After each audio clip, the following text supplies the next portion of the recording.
Muy buenos días, mi nombre es Daniel David Cano Enciso. Estoy realizando el trabajo de aplicar sensores y condicionadores de señales usados en la medicina, Universidad Nacional Abierta a Distancia, UNAD.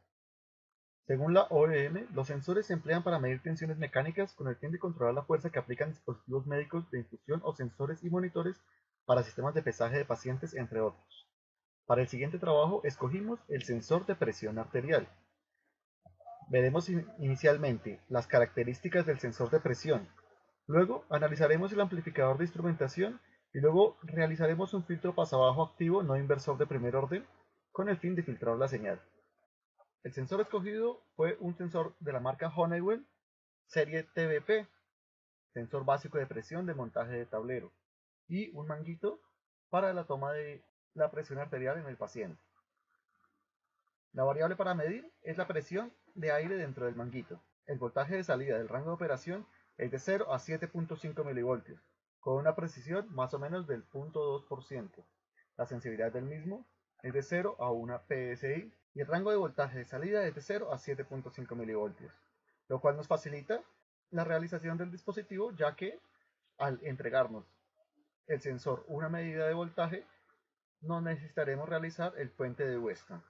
Para el diseño del amplificador de instrumentación, tenemos en cuenta el voltaje requerido de la salida de 0 a 0.5 voltios y el voltaje obtenido del sensor, que varía de 0 a 0.7.5 milivoltios, dependiendo de la presión que se encuentre dentro del manguito.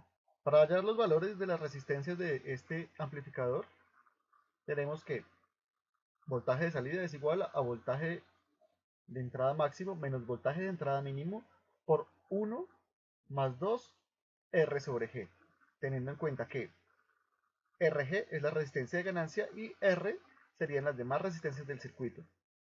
Realizamos los reemplazos necesarios y tenemos que 5 voltios igual a 0.0075 menos 0 voltios por 1 más 2 sobre RG.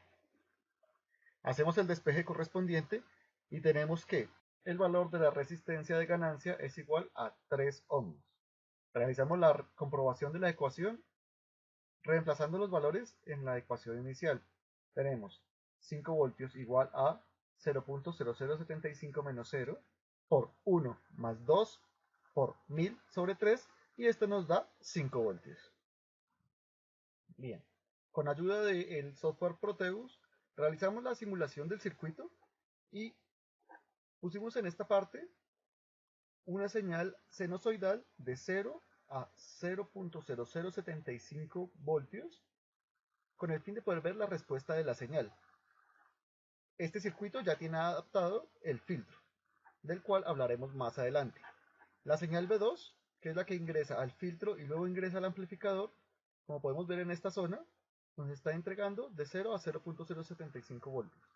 Y en la salida del amplificador tenemos un voltaje de 0 a 5 voltios. Esto lo podemos observar la amplificación en forma gráfica a través del osciloscopio.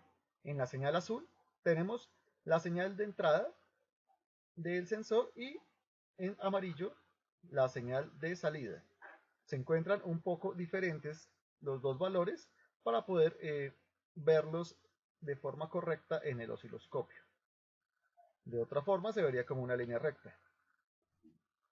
Se adapta un filtro pasabajo activo no inversor de primer orden con corte en 100 Hz con el fin de limpiar la señal de impurezas que al amplificarse podrían producir falsas lecturas.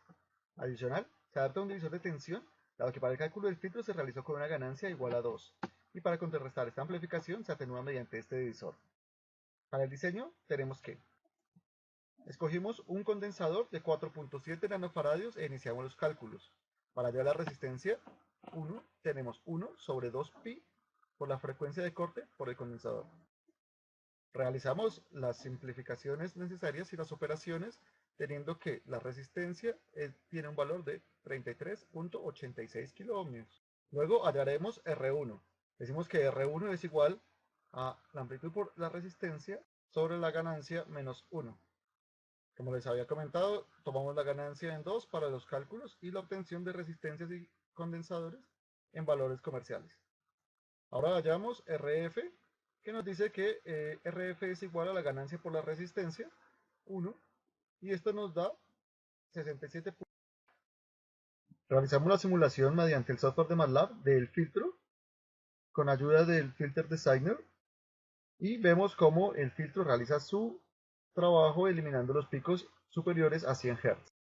Realizamos también la comprobación de este filtro mediante una herramienta de Wileaba, la cual nos dio los mismos valores de resistencia que habíamos calculado.